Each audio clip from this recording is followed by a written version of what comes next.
जुदास भायर वेतोच जेजून म्हणलें, आतां मनशाच्या पुताक मोहिमा मेळ्ळी आनी ताचे सवे देवाक मोहिमा मेळ्ळी.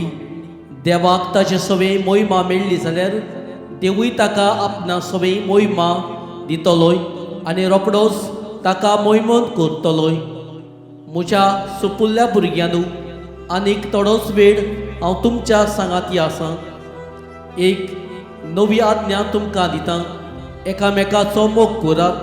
हांवें तुमचो मोग केला तसोच तुमी एकामेकाचो मोग करात. एकामेकाचो मोग करशात जाल्यार तुमी म्हजे सीस म्हूण सगळ्या मनशांक कळटलें.